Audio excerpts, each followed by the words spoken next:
Buenos días, bienvenidos a Frente. Una mañana bastante dinámica con las noticias, sobre todo provenientes del Congreso Nacional de la República. Tenemos ya la conexión con el pero primero lo iba a presentar como ex candidato presidencial y luego designado presidencial, don Salvador Nasralla. Se va a conectar también para unos 15 minutos la diputada Maribel Espinosa, el diputado Jorge Calix. Voy a pedir la opinión aquí de don Jorge Yescas Oliva. Voy a pedir la opinión también del abogado Gustavo León Gómez, Carlos Calix, que está por llegar, porque hoy tenemos un tema muy importante. Y este tema lo vamos a desarrollar con el contexto que de manera improvisada se ha presentado a raíz de lo que pasó ayer en el Congreso Nacional de la República. Pero primero quiero que Lucecita Madrid nos introduzca el tema central de esta mañana de jueves. Así que adelante, Luz. Muy buenos días. Claro que sí, en pantalla el tema de hoy jueves. Muchos hondureños están hartos del país que hasta el momento hemos construido.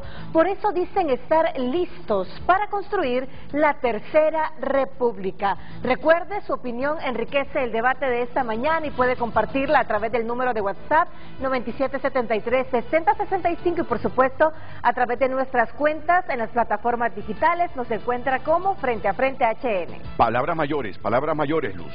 Palabras mayores.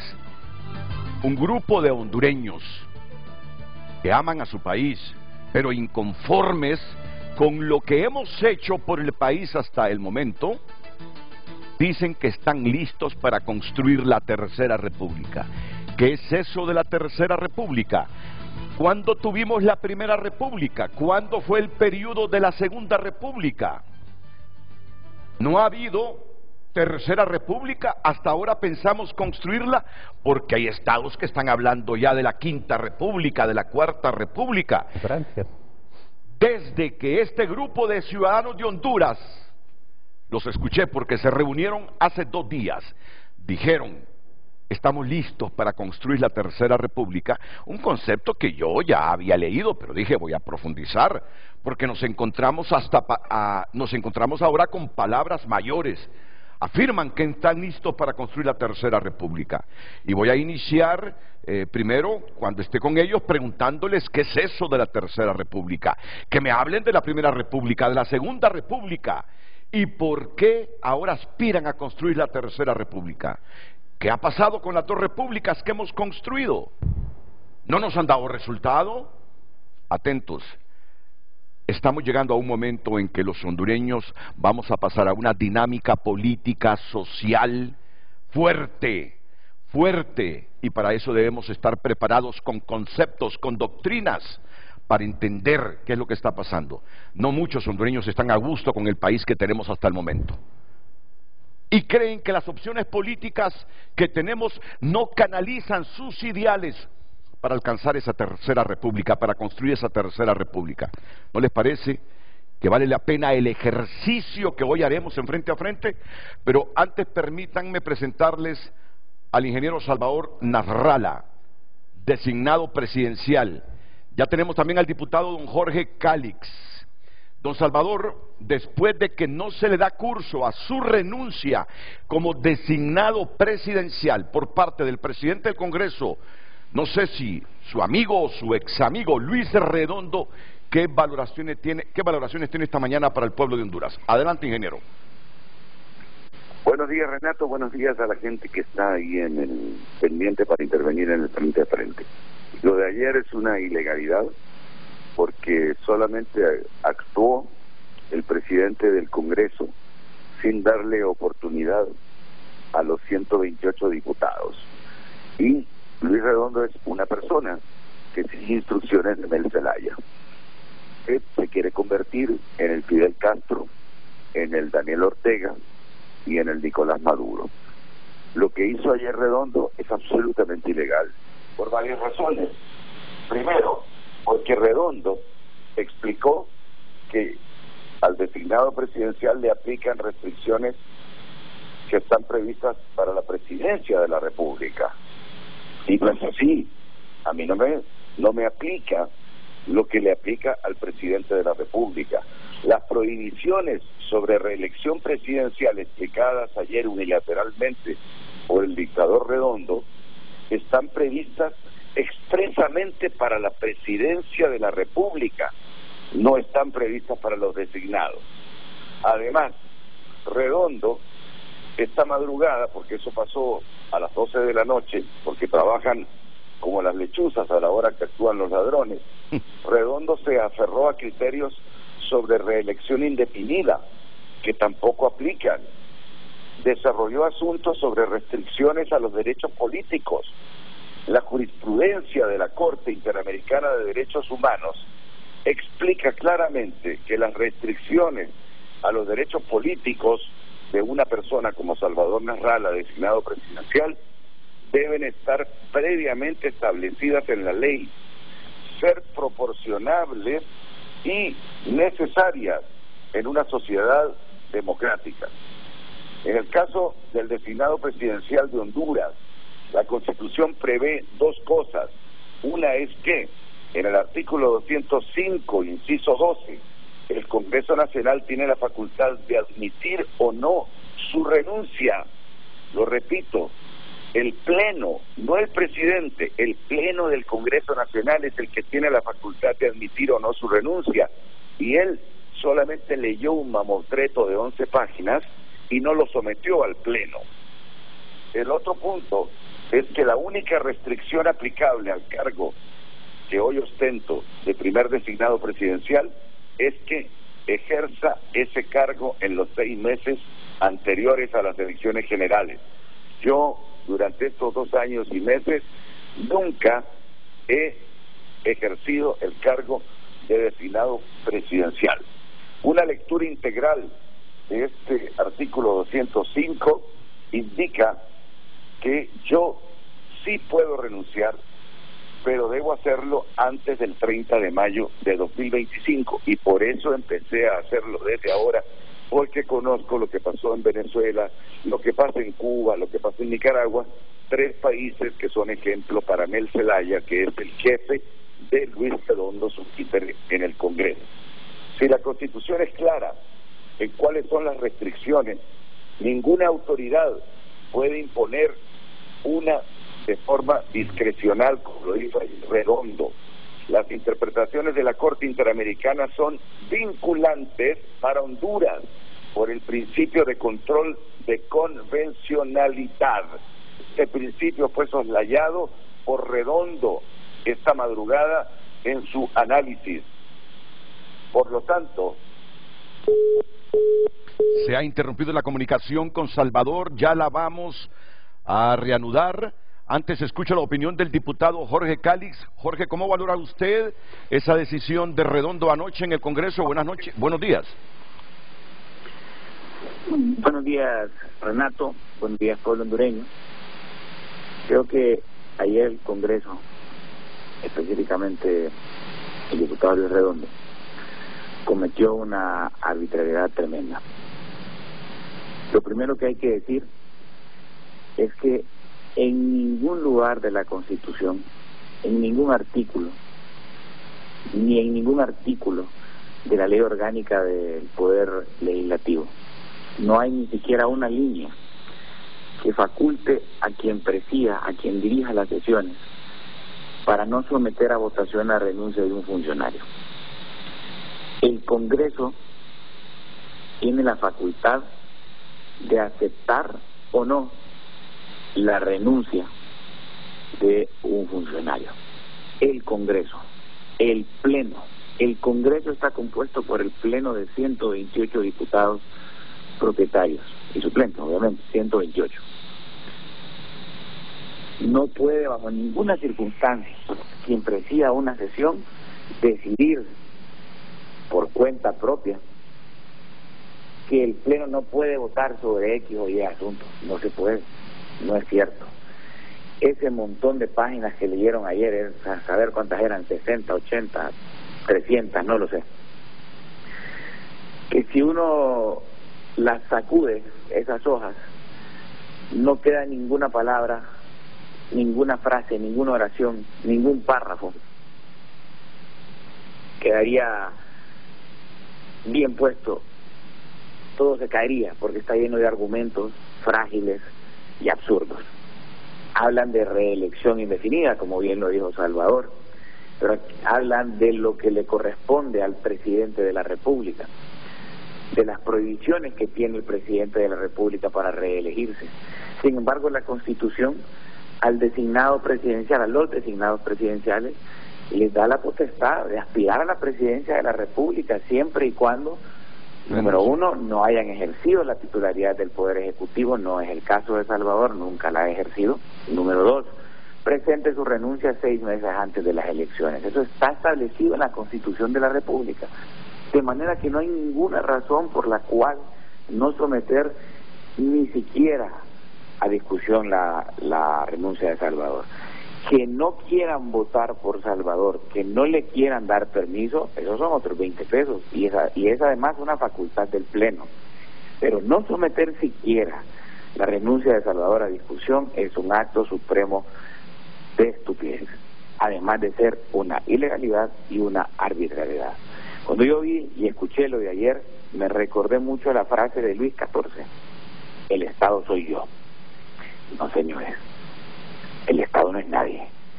El Estado se rige por la Constitución, y la Constitución claramente establece quién puede y quién no puede aspirar, y en el caso de los designados, el procedimiento para que aspire. El día de ayer se usurparon las funciones del Pleno del Congreso, que es el único que puede decirle no a Salvador, no aceptamos su renuncia. Se usurparon las funciones de la Sala Constitucional, que es el intérprete último de la Constitución, al leer un montón de páginas dándole una interpretación absurda a la Constitución de la República. No sé quién escribió eso, pero quien escribió eso odia a Luis Redondo, porque eso no lo pudo haber escrito un abogado serio. Y número 3, se usurparon las funciones del Consejo Nacional Electoral, que es el único que puede admitir o no la inscripción de la candidatura de Salvador, de Pedro, de María o de Juan. Hoy es Salvador. Salvador no es de mi partido.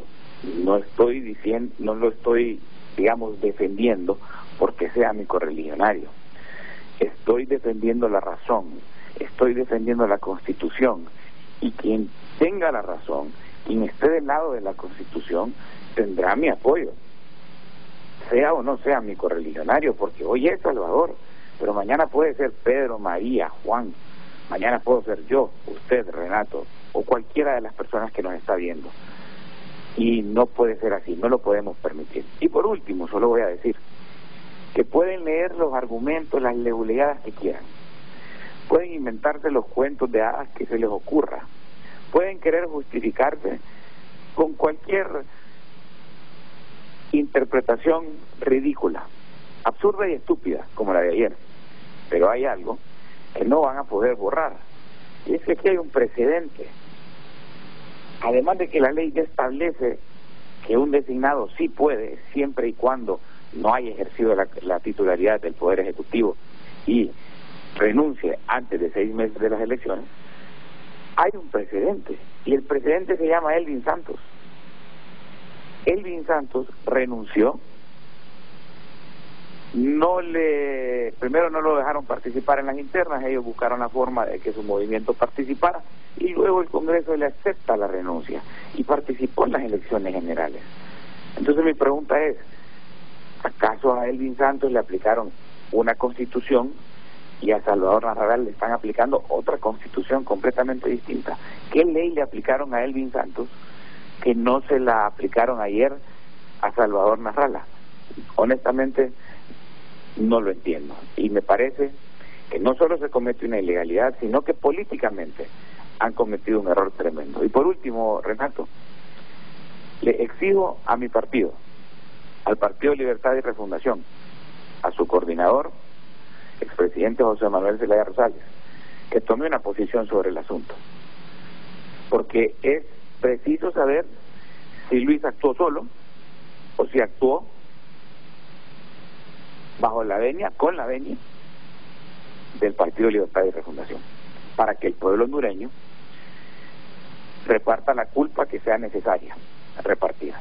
En mi caso, yo me desmarco totalmente de esta ilegalidad y me pongo del lado de la Constitución y de la ley, no del lado de Salvador, ojo, del lado de la Constitución, del lado de la ley y del lado de lo correcto. Así que le exijo al Partido Libertad y Refundación, al partido al que yo pertenezco, que tome una postura y que diga si acompaña a Luis en esta ilegalidad o, caso contrario, que diga que no y que condena lo que hizo Luis, para que el pueblo hondureño aquí sepa quién es quién y quién está para servir la ley, quién está para servir la Constitución, quién está para someterse al imperio de la ley y quién está para utilizar la ley a su antojo y para violentar los derechos a cualquiera a cambio de lograr los objetivos políticos que se han trazado. Muchas gracias al diputado Jorge Calix, y no solo para repartir culpas, Jorge, no solo para que la gente se dé cuenta quién está con la ley o quién no está con la ley, simplemente para que funcione la institucionalidad, porque Redondo o cualquier presidente de un poder del Estado no está por arriba de la Constitución, para comenzarle a hacer juicio a los que están al margen de la Constitución. Si Redondo está violentando la Constitución o leyes secundarias, que sepa que él no es más que la ley, que se inicie un proceso contra él. Redondo, yo te conozco, te he considerado mi amigo, pero cuando hay coincidencia en el país que estás violando la Constitución, no tengo más opción que la institucionalidad del Estado proceda contigo, porque tú no sos más que el Estado, que la ley o que la Constitución. Hemos retomado ya la comunicación con Salvador Narrala y luego participa Maribel Espinosa y luego vengo aquí con mis invitados, porque mis invitados creen que el país que hemos construido hasta este momento no vale la pena, que Honduras con toda su geografía pudiese ser un mejor Estado, porque no es la geografía la que nos empobrece o multiplica la pobreza, son nuestros comportamientos, el elemento humano de los tres elementos que constituyen el Estado es la gran desgracia de Honduras. No es nuestro organigrama jurídico, no es nuestro territorio, que dieran los judíos por tener un territorio como es el elemento humano. Por eso afirman que están listos para construir la Tercera República. Ya vamos a ahondar y enriquecer ese concepto de la Tercera República. Antes complementa su comunicación Salvador. Alguien está conspirando contra Salvador porque se le ha cortado otra vez, pero esto me permite pasarle a la diputada Maribel Espinosa. ¿Qué piensa usted de todo esto, diputada Maribel Espinosa? Adelante. Muy buenos días al pueblo de Honduras. Muy buenos días, don Renato, a usted y a sus distinguidos panelistas. Mire, como ciudadana, como liberal, como diputada en el Congreso Nacional, los acontecimientos del día de ayer me han impactado muchísimo y me dejan profundamente preocupada. Y yo no me voy a referir a las argumentaciones ni de la renuncia ni la opinión que presentó el presidente del Congreso. Me voy a referir a la gravedad de los actos.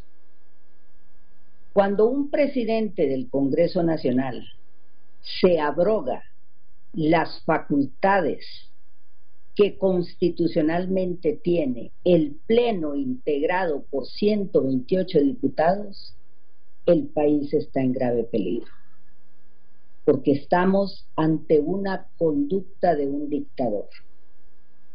Eso es gravísimo. Y anoche, en mi opinión, hubieron situaciones que pude verificar. Vi a un partido liberal solidario con Salvador Narrala, vi a un partido nacional solidario con Salvador Narrala y vi a muchos diputados del Partido Libre realmente preocupados, incluso algunos indignados. Pude escuchar al jefe de la bancada del Partido Libre, quien manifestó que ellos no están de acuerdo con el proceder de Luis Redondo el día de ayer. El gran perdedor anoche fue Honduras, pero el segundo gran perdedor fue el Partido Libre, porque ahora le tocará a Libre aclararle al pueblo de Honduras que no se trata de una estratagema, que no se trata de un ardid para impedirle a Salvador Narrala su derecho para postularse en las próximas elecciones.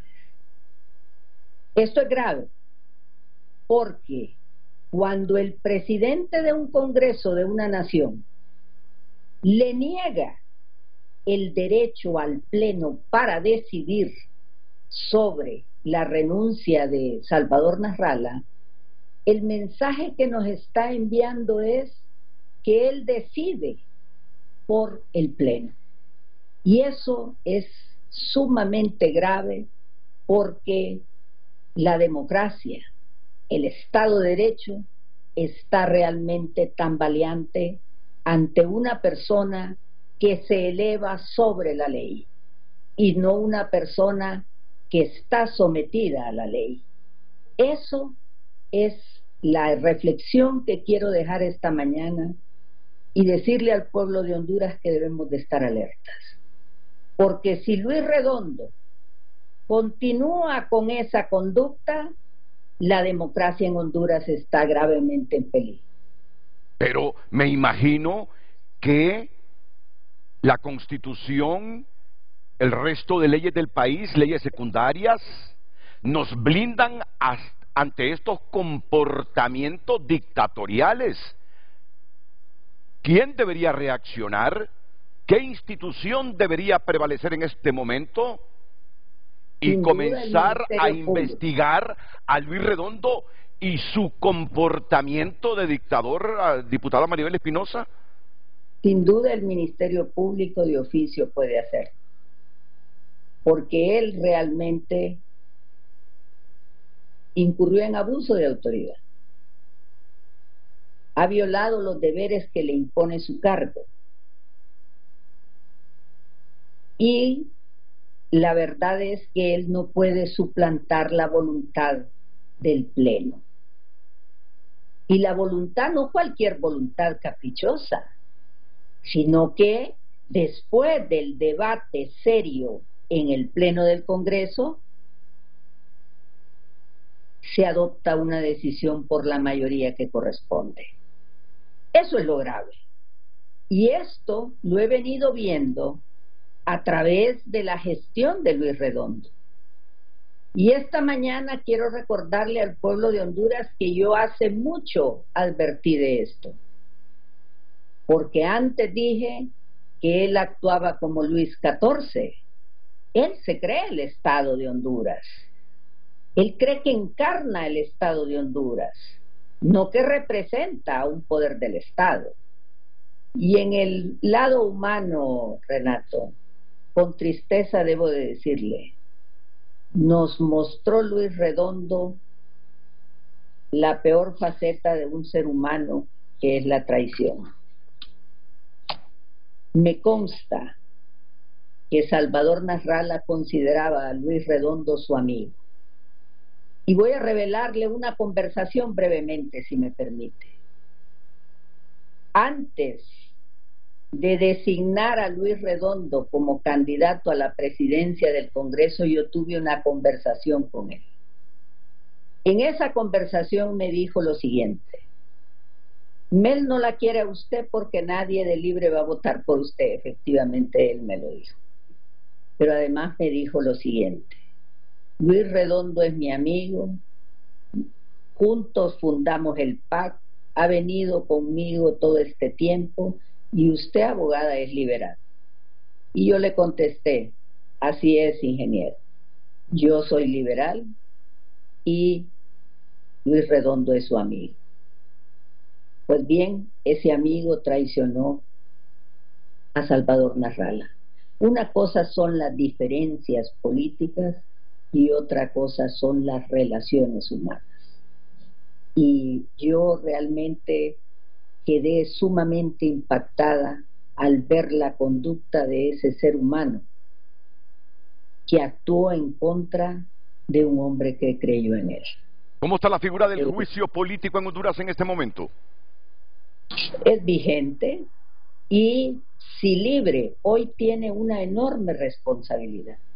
Libre debe convencer a la nación de que nada tiene que ver con las acciones de Luis Redondo. Si Libre no hace que Luis Redondo someta a votación esa renuncia en la próxima sesión, significa o significará que están de acuerdo con el actuar de Luis Redondo.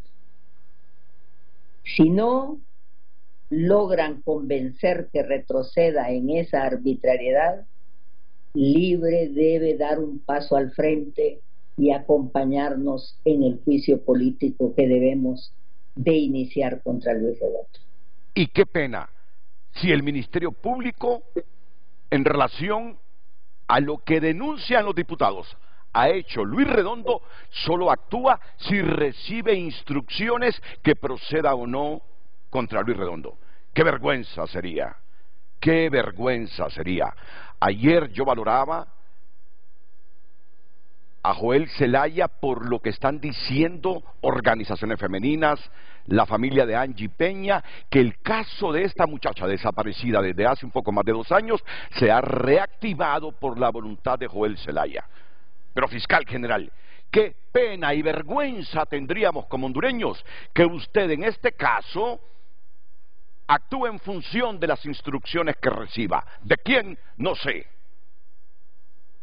Es independiente. El Ministerio Público es una figura constitucional. Si su razonamiento jurídico dice que Luis Redondo, su comportamiento es que está más arriba que la Constitución y el Estado de Derecho, Honduras le pide que actúe. Honduras le pide que actúe, a menos que su cargo esté dirigido, coordinado y manipulado por fuerzas externas. Eso nos daría vergüenza, profunda vergüenza.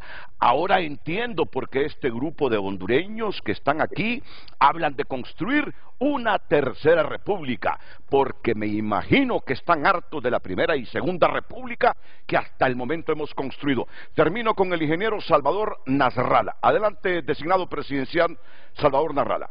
Bueno, muchas gracias. ¿Me escuchan bien? Porque no sé por qué se cortan las llamadas. Muy bien, muy bien. ¿Me escuchan? Muy bien, muy bien. Ok, perfecto.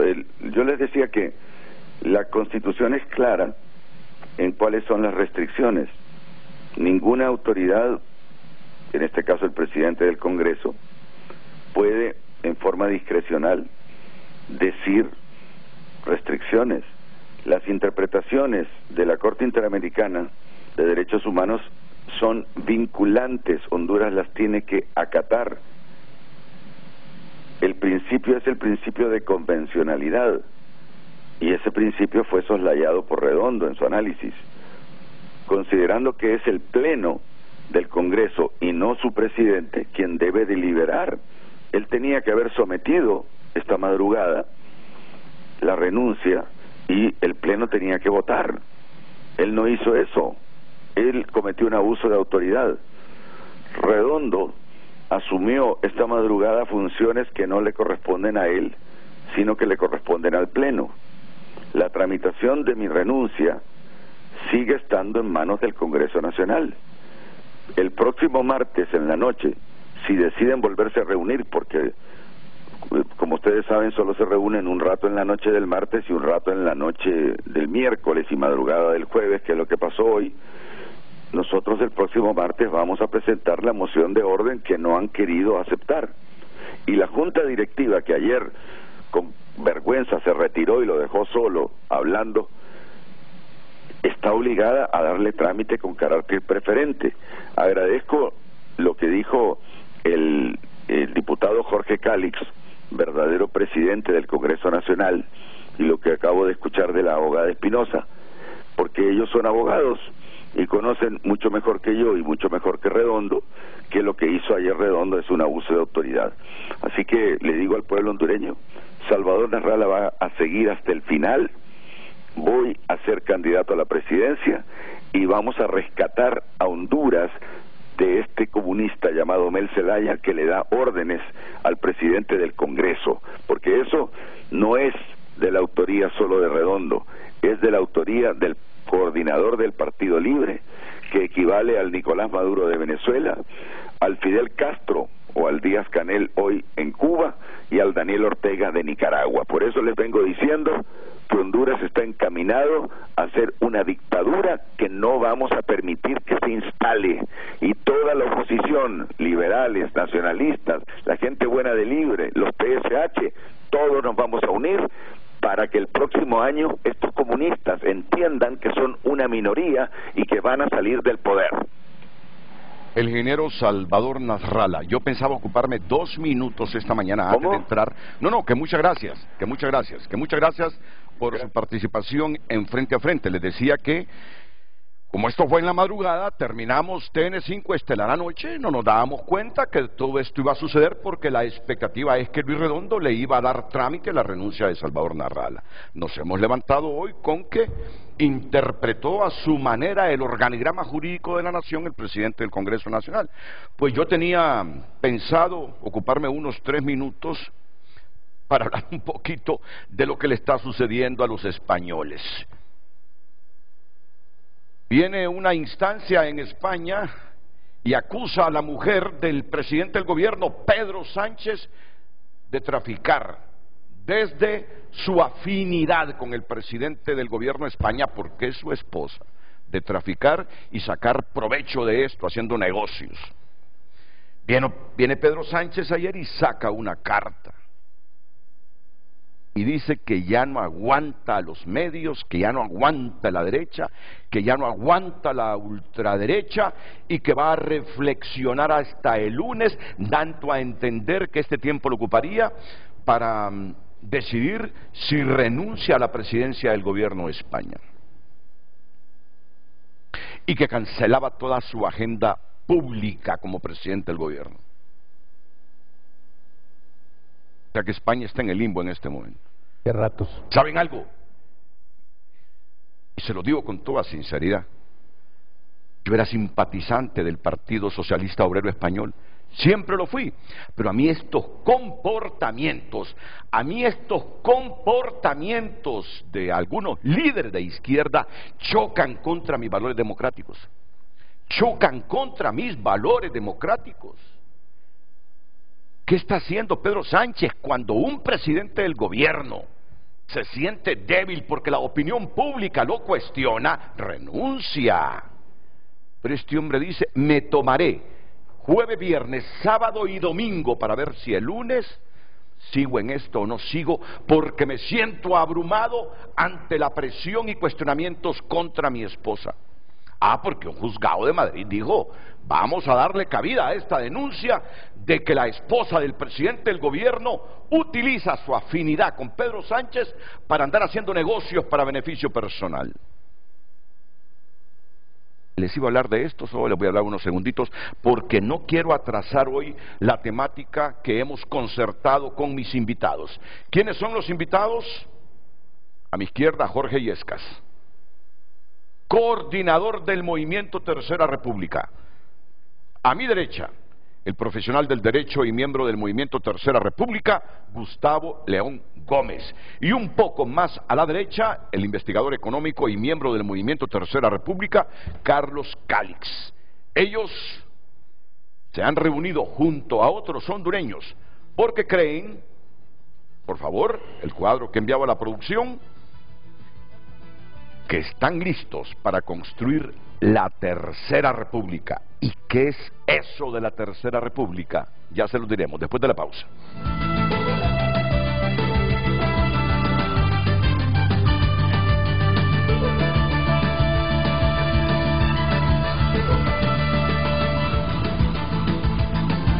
El tráfico es presentado por Carrión. Encuentras los regalos, estilos y prendas para que mamá brille con luz propia.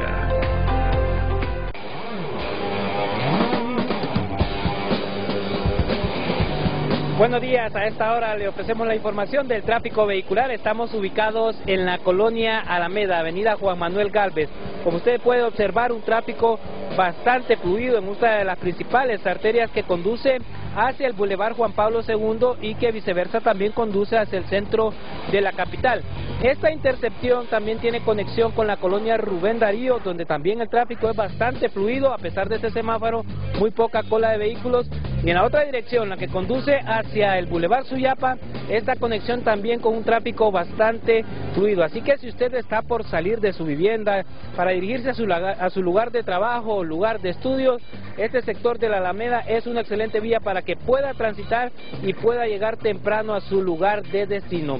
Esta es la información del tráfico vehicular presentada en Frente a Frente por Carrión. El tráfico fue presentado por Carrión. Encuentras los regalos, estilos y prendas para que mamá brille con luz propia.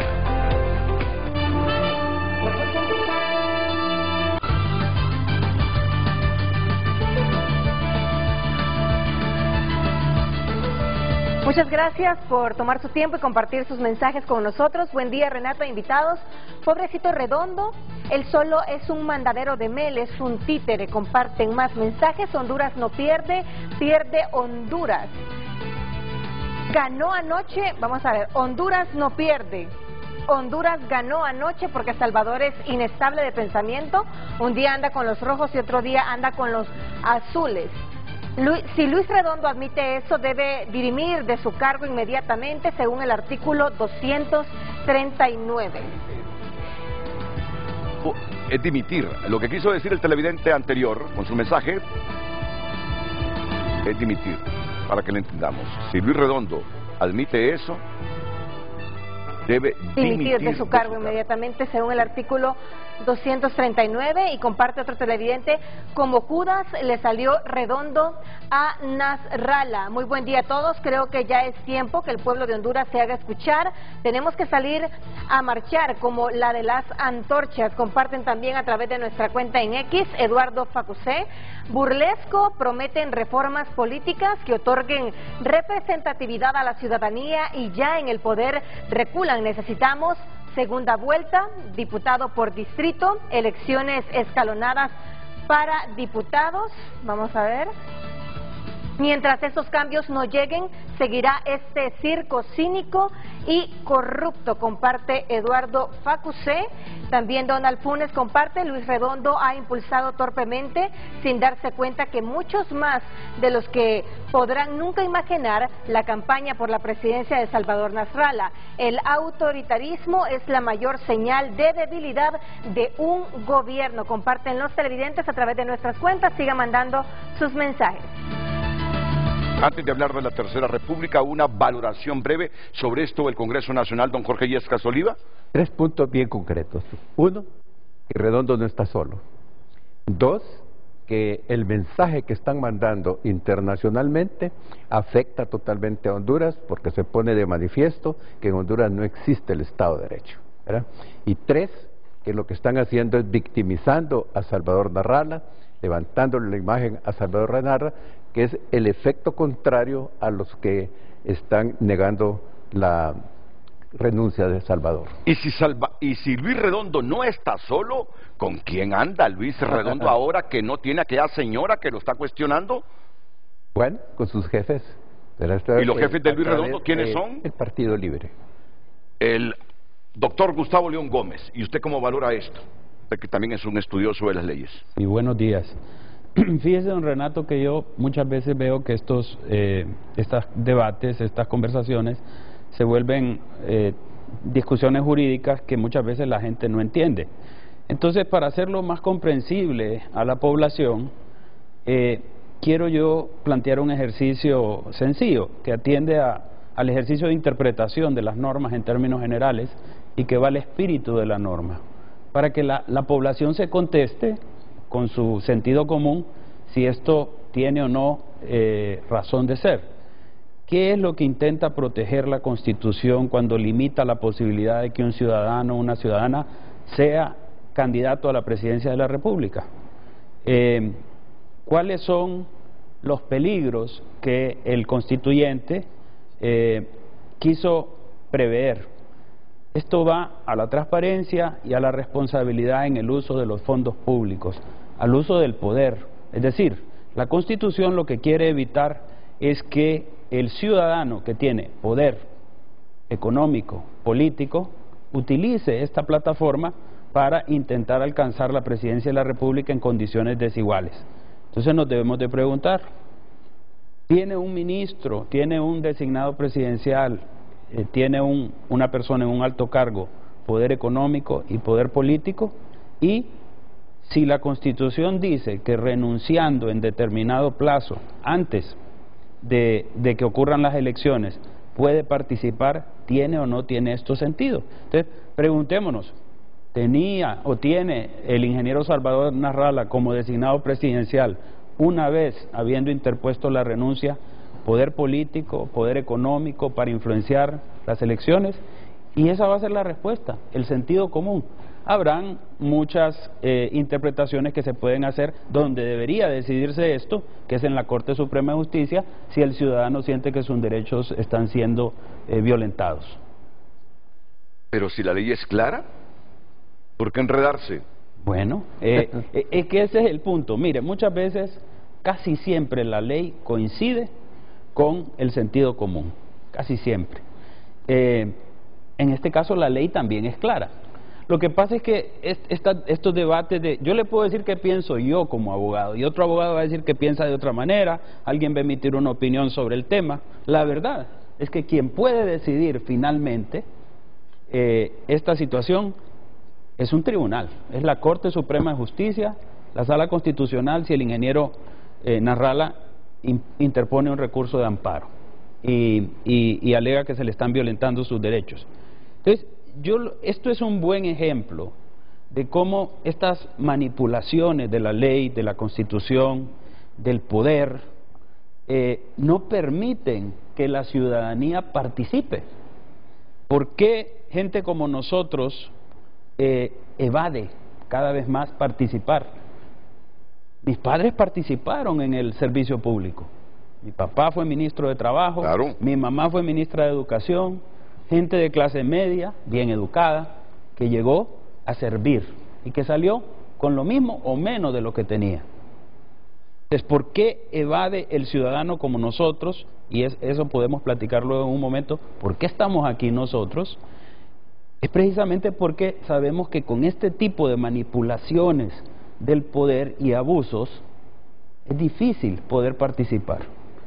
Yo esperaría que funcione el Estado de Derecho. El Congreso Nacional de la República no está funcionando. En la historia de Honduras, en la historia del Estado de Honduras, hemos construido dos repúblicas que nos tienen así como estamos hoy.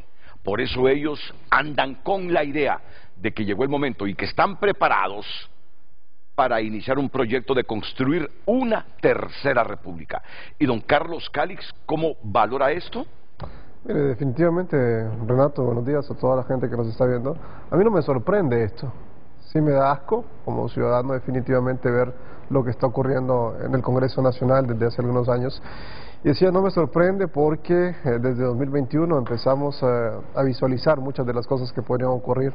Precisamente entre marzo y abril de 2022 hicimos llegar un documento a Pedro Barquero en aquel momento para decirle de alguna forma las cosas que tentativamente podrían ocurrir. Y de esto sacamos también 4 posibles escenarios para Salvador Narrala en aquel momento del tiempo que probablemente podrían ocurrir.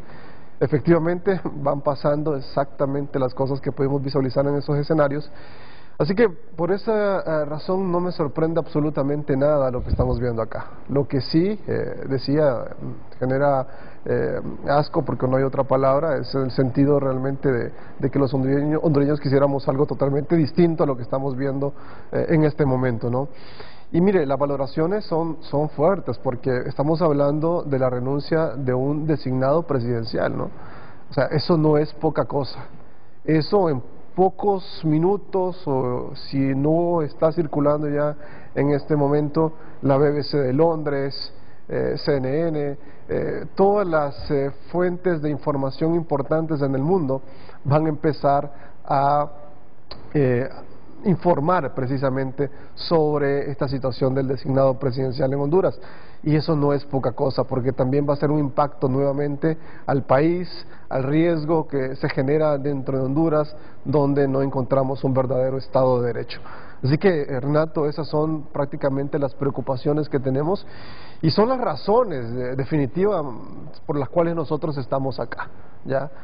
Como un movimiento ciudadano inicialmente, bajo un proyecto que pretende transformar el país y darle la esperanza a la gente, a los hondureños, a esos que nacieron del 2000 para acá, que hoy tienen 24 años, y los que siguen naciendo, ¿no? Dándoles la oportunidad y la esperanza de que en algún momento el país pueda transformarse y pueda generar cosas totalmente distintas a este desorden que tenemos en el Ejecutivo y el desorden que tenemos en el Legislativo de manera particular.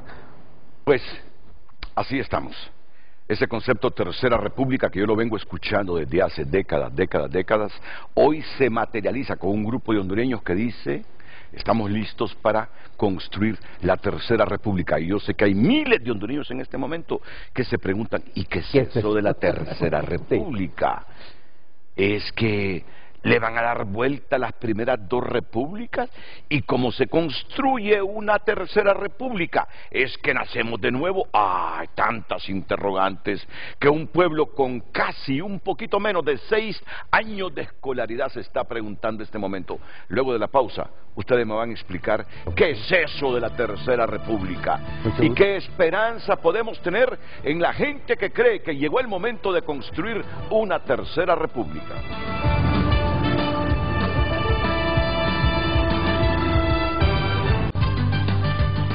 Continúe enviando su opinión en base al tema del día que ve en pantalla. Muchos hondureños están hartos del país que hasta el momento hemos construido. Por eso dicen estar listos para construir la Tercera República. Damos lectura a algunos de sus mensajes a través de X. Catherine Mejía ha compartido: queremos una Honduras diferente, con gente comprometida a servir al pueblo y no buscar sus propios intereses. Ismael comparte: al menos en la Tercera República se mira gente más decente que en el susodicho Vogue. ¿O serán los mismos camuflajeados? Comparte Daniela: si los que están hartos es la oligarquía, entonces que nos hagan un favor y se vayan del país, que mucho daño nos han hecho. Más mensajes: reconstruir no es lo mismo que refundar. Sinónimos vacíos y con pocas agallas. Ningún cambio radical viene a partir de palabras bonitas. La verdadera institucionalidad sale de manifestaciones masivas como la Revolución Estadounidense, la francesa y hasta la chilena. Henry Smith comparte: mucha atención con la temática de la reelección. Nasrallah puede acudir a un ente y legitimar el tema de la reelección, abriendo las puertas para el oficialismo. La opinión del cipote redondo no la terminé de leer. Él fantasea con el derecho, han compartido los televidentes. Usted también puede enviar su opinión, recuerde hacerlo a través de nuestras cuentas. Jorge Yescas, un hombre de experiencia, un hombre de 7 décadas. ¿Qué es eso de Tercera República y por qué este grupo, representado aquí con 3 hondureños, dicen estar listos para construir la Tercera República? Pero comencemos con lo esencial. ¿Qué es eso de la Tercera República? La Primera República, o sea, la primera reforma liberal, se hizo con Marco Aurelio Soto y Ramón Rosa. Esa Primera República hizo una transformación sustancial de Honduras, aquel país anarquizado que encontraron, aquella confrontación. Ellos construyeron un gobierno de grandes transformaciones. El primer hospital que se hizo en Honduras fue en el gobierno de Soto y Rosa. Entonces, además de una cantidad de leyes, se establecieron un Estado de Derecho, y esa primera república tuvo un impacto extraordinario, no solamente en Honduras, sino que fuera de Recordemos el periodo de la primera república. 1876. 1876. ¿Y la segunda república cuándo surge, Jorge? Ya vamos por ahí. Entonces, pues, quiero señalar que esa primera república enfatizó en el desarrollo de Honduras, enfatizó en la educación, profundizó en la educación y además de eso en la salud pública. Se hizo el primer hospital de Honduras y para eso vino un experto alemán que constituye como la historia de la medicina en Honduras. Entonces, después cuando cae la Segunda República, quedó un periodo que otra vez vuelve Honduras a la anarquía, al desorden. ¿En qué años aproximadamente, Jorge? Desde el 1886. Entonces, hasta 1954, 55, cuando aparece en el escenario político el doctor Ramón Villa Morales. El doctor Villa Morales encuentra un partido político igual o peor que el que está en este momento, y un país que venía de una dictadura de 25 años. Entonces el doctor, con una cultura diferente, ¿verdad?, logró conjuntar un grupo de pensadores, un grupo de personas que pensaban en Honduras, que querían el desarrollo de Honduras, y constituye el doctor la Segunda República. Esa Segunda República también hace una política de educación profunda, una política de salud profunda. Laboral, bueno, sí, pero fíjese que aquí se dice, ¿qué hizo el doctor Villa Morales? La reforma agraria, el seguro social, el código de trabajo. Pare de contar. Yo tengo contabilizados más o menos 32 obras fundamentales que hizo el doctor Villa Morales. El doctor Villa Morales ubicó a Honduras en el contexto internacional, impulsó la integración económica. El doctor hizo una cantidad de cosas que la gente las desconoce. Esa fue la Segunda República. Entonces, cuando nosotros analizamos la historia política, económica y social de Honduras, nos damos cuenta que estamos obligados a construir una tercera república. ¿Por qué? Porque resulta que usted encuentra todos los indicadores nacionales colapsados, el de salud, educación, transparencia, Estado de Derecho. Esto que está viendo, que está pasando en el Congreso, lo que acaba de pasar en la Corte Suprema de Justicia, eso le demuestra a usted que la institucionalidad de Honduras está colapsada y que no podemos seguir así, que cada gobierno que va llegando va deteriorando más al país y que el país tiene un gran potencial. Entonces yo comencé a pensar qué hacer y con quién hacerla. Entonces una de las primeras personas que yo contacté fue a mi amigo Gustavo León Gómez. Era una personalidad en Honduras, un profesional exitoso, triunfador. Después, tuvimos varias reuniones, después leí los artículos de Carlos Calix, ¿verdad?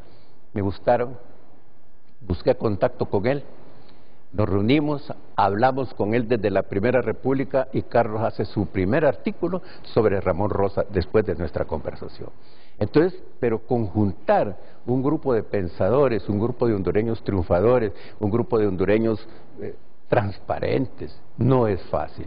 Entonces nos ha llevado 2 años y medio, ¿verdad?, constituir este grupo que se ha consolidado, no es nada fácil. Jorge, y hay plena coincidencia en la sociedad y en los registros históricos que las 2 repúblicas que hemos construido, la primera la impulsó Ramón Rosa y la segunda Ramón Villa de Morales. Sí, así es. Está registrado históricamente, claro, hay plena coincidencia. Claro, en eso. está registrado, ¿verdad?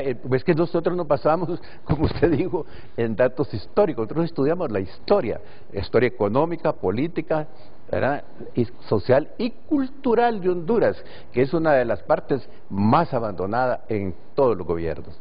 Entonces, pues, con base en eso nos hacemos el planteamiento, pero ¿qué tercera república?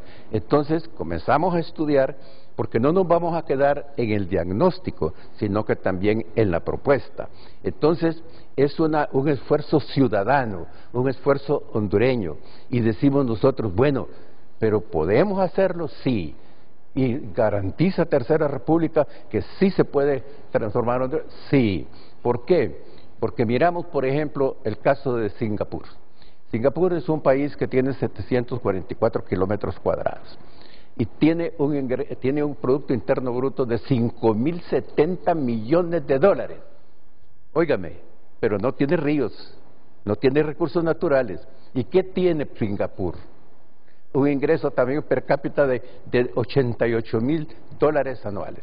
Cuando dice ingreso per cápita por ciudadano, ingreso per cápita por sus habitantes. Entonces, ¿qué tiene Singapur? Primero, un presidente talentoso construye esa república. Un hombre de egresado de Harvard, con una visión de país, de nación, de desarrollo. Pero le da énfasis a qué, como se le han dado todos los países desarrollados del mundo, a la educación. Y nosotros nos preocupa que tenemos una educación colapsada, una educación para el pasado, una educación que no retrocede sino que se hunde, y nuestro principal recurso para desarrollar el país está abandonado. ¿Cuál es ese recurso que tenemos nosotros como de otros países? Es la juventud. Y nosotros tenemos alrededor de 4 millones de jóvenes. Esos 4 millones de jóvenes, hay más de 1 millón de jóvenes que no estudian ni trabajan. Y dentro de esos jóvenes que no estudian ni trabajan está 70% de las mujeres. Entonces, si ese recurso, que es el fundamental para el desarrollo de Honduras, entonces hay que enfatizar en ese desarrollo. Esa juventud se encuentra frustrada, se encuentra sin referentes. Cuando me refiero a referentes, que no tiene figuras importantes. Liderazgos. Es una juventud que está decepcionada de los políticos, una juventud que no cree en los partidos políticos. Que opta por lo más fácil.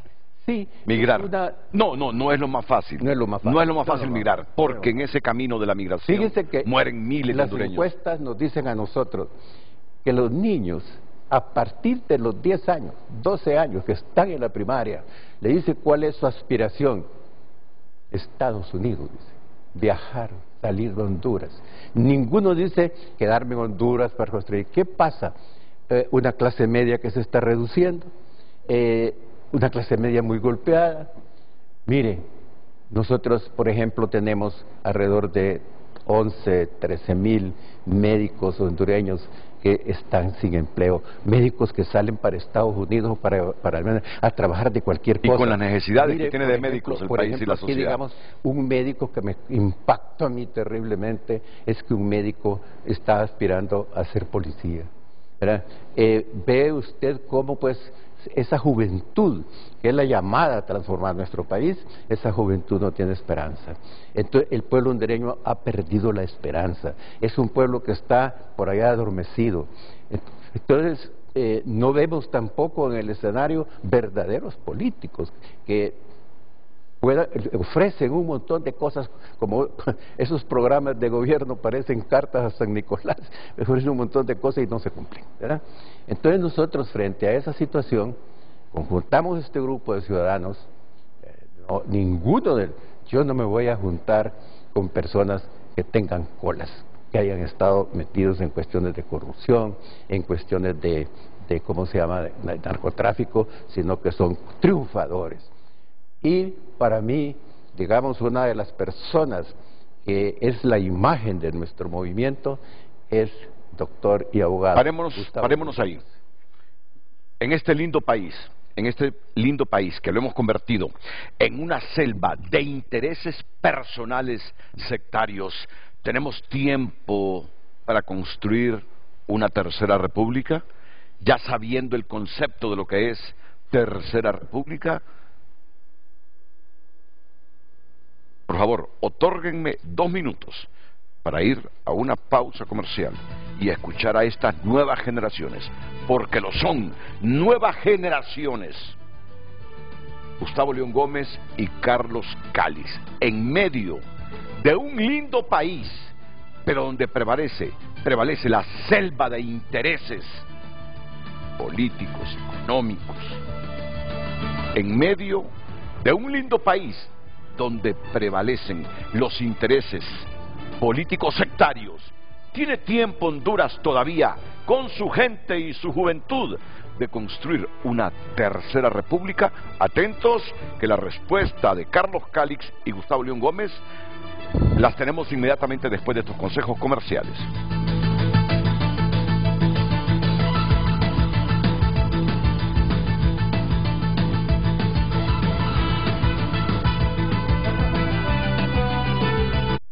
Ya volvemos con Frente a Frente gracias a Cemento Bijao.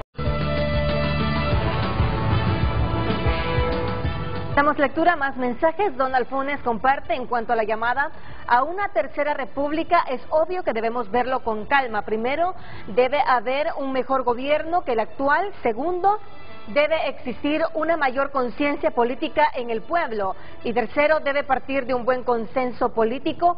Solo así, comparte este televidente.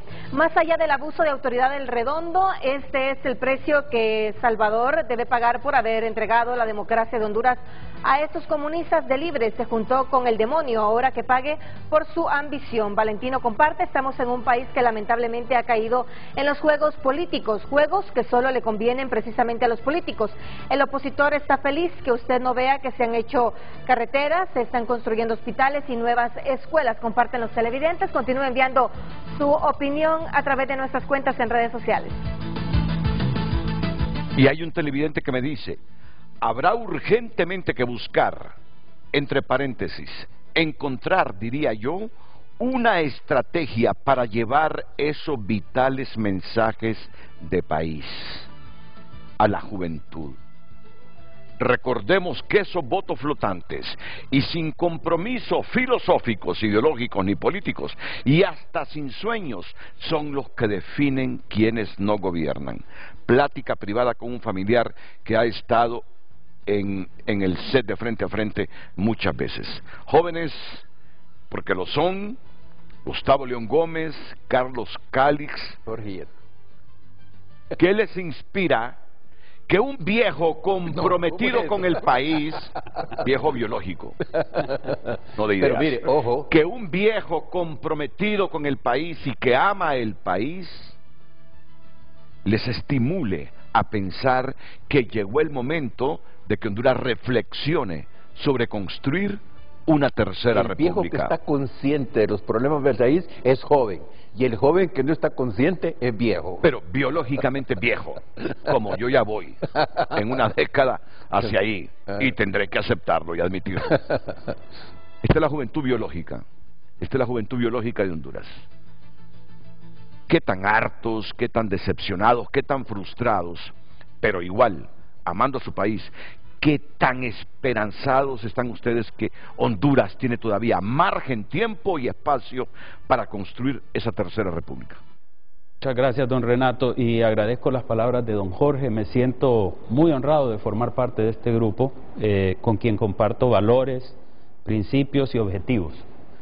Primero quiero decir que el nombre es llamativo, Tercera República, y puede hacer que la gente se pregunte qué significa. Muchas veces nos enfocamos en Honduras, en mi opinión de manera equivocada, en los nombres, en los colores y principalmente en los cacicazgos, esa figura mesiánica presidencial que todo el mundo anda buscando y de la cual parte la solución de todos los problemas.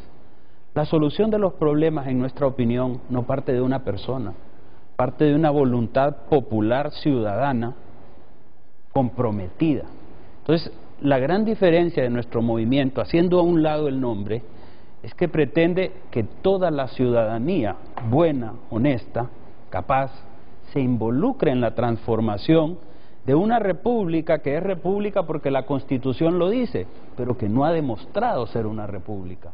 Porque el balance de poderes, el Estado de Derecho, la propiedad privada, el estado de bienestar social, económico, la salud, la educación, no han estado ahí. Entonces, cuando hablamos de una tercera república es porque estamos viendo hacia el frente. Y no tenemos que hacer un esfuerzo muy grande para ver hacia el frente, porque lo que imaginamos es lo que imagina toda esta gente que sale de Honduras y que sale de otros países en Sudamérica y en Centroamérica y dice, ¿a qué quiero ir a Estados Unidos, por ejemplo? O a España, que es otro país, ¿verdad? Sí. Tenemos casi 3 millones de personas viviendo entre Estados Unidos y España. 1.000 millones en remesa nos vienen de España. Es bien sencillo. Yo platico con mi hija, que vive desde hace 8 años en Estados Unidos, bien educada, es decir, se van, ¿por qué? Porque quieren tener trabajo. Aquí no hay trabajo, no hay empleo. Quieren tener libertad, quieren poder caminar por las calles, como también lo queremos nosotros. Quieren poder andar libres, sin peligro, poder salir a cualquier hora de la noche o del día, sin preocuparse, según le da, a divertirse, a hacer actos de comercio, a trabajar, a poner un negocio. Es decir, lo que andan buscando es ese Estado que la Constitución de la República Hondureña, que es una constitución que deberíamos apreciar mejor, dice que debemos tener, pero que no tenemos. Crecer económicamente sin el riesgo de que la extorsionen por su crecimiento económico. Por supuesto. ¿Cuántos hondureños anhelamos eso? Por supuesto, y tenemos derecho a hacerlo, y es posible. Entonces, nosotros hemos identificado las razones por las cuales eso no ocurre. Eso no ocurre porque, principalmente, primero que todo, no ocurre por el lugar en donde estamos, como usted dijo. Estamos en un paraíso. O sea, sí, yo he dicho en algunas ocasiones, si alguien hubiera podido pedir un lugar, un territorio a donde nacer, es decir, quiero ese territorio, creo que Honduras hubiera sido como el territorio, el pedazo de tierra en el mundo más especial, más anhelado, más anhelado, el tesoro, por todo, y nos lo dieron, lo tenemos. Luego, nuestra población, veía yo hoy en la mañana un reportaje, o ayer, lo veía hoy en la madrugada, era una repetición de anoche, de por qué nos importa. Y hablaban de una maestra en el departamento del Empira, si no me equivoco, y sacaban los testimonios de todas estas personas que vieron que su vida se impactó por lo que la maestra hizo. Y estamos hablando de gente que transformó su vida, gente muy humilde, que con educación cambió su vida, se volvieron profesionales y ahora sus hijos son profesionales universitarios con posgrados. Entonces, identificamos qué es lo que queremos alcanzar, identificamos qué es lo que no está ocurriendo y qué es lo que debería ocurrir. Por ejemplo, qué debería ocurrir en el Congreso Nacional de la República. Búsquenme ese reportaje de Por qué nos importa. Si dura 5 minutos, lo pasamos hoy antes de concluir la edición de Frente a Frente. Por favor, productor, sí. Carlos Andino. Entonces, ¿qué debería ocurrir en el Congreso Nacional de la República? Bueno, un designado presidencial presenta su renuncia. Usted no le puede decir a alguien que no puede renunciar a algo. No puede, en principio. Olvidémonos de las motivaciones que él pueda tener. ¿Por qué lo hace? Y si lo hiciera porque ya no quiere ser, y porque se quiere ir a vivir a otro país, porque ya se cansó, bueno, lo que el Congreso tiene que hacer es aceptar. El trabajo del Congreso es simplemente canalizar formalmente la renuncia y decir, me doy por enterado de su renuncia y sigo los pasos para nombrar un nuevo, o quién lo va a sustituir. Y aunque sus motivaciones sean porque quiere lanzarse a la presidencia de la República, no importa. Si están dentro del marco de la ley, prevalece la ley. Está bien, eso lo tendrá que ver si alguien se quiere oponer a eso, o si un organismo del Estado decide que no lo va a inscribir, pues ese organismo le va a tener que resolver según la ley de procedimiento administrativo, ¿por qué? Y decirle por qué, y el fundamento legal, y él va a tener... El punto de todo esto es que lo que ocurrió en el Congreso no debería ocurrir en función de lo que nosotros entendemos debe pasar para que haya empleo. Porque esa escena, como muchas otras, y como otras decisiones que se han tomado, no solo en este gobierno, por supuesto que no, en muchos otros, han evitado que Honduras esté lleno de empleo. Debería ser tanto el empleo que las empresas deberían pelearse los buenos empleados. La empresa debería estar compitiendo, ¿cómo le puedo pagar más para que se quede conmigo? No al revés. Pero lo que hemos hecho es todo lo contrario. Entonces, el enfoque que nosotros tenemos con el proyecto de Tercera República, primero es mostrarle a la gente que gente como nosotros, que se lo digo a mí, ¿qué andas haciendo ahí? Estás en política. Yo soy un ciudadano. Yo tengo el deber, soy probablemente menos de un 2% de la población hondureña que estudió en la Universidad Nacional Autónoma de Honduras de gratis. Me la pagó el pueblo hondureño. Luego obtuve un posgrado. Luego pude trabajar y me fue bien en mi profesión, porque encontré oportunidades de trabajo. Entonces, yo tengo un deber con el país. Probablemente me quedan unos 15, 20 años. Muy Ahora, bien dicho. no se necesita ser candidato a la presidencia de la República para participar.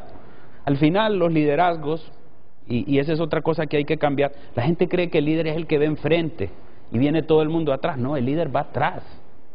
Porque el líder se va preocupando de que los que van enfrente, desde los más jóvenes, que son los más fuertes, hasta los más viejos, que son los más débiles, que se pueden ir cayendo en el camino, usted los recoge. Se recuperen. Entonces, ese que esté enfermo, el líder va atrás y lo recoge y lo mete en un hospital.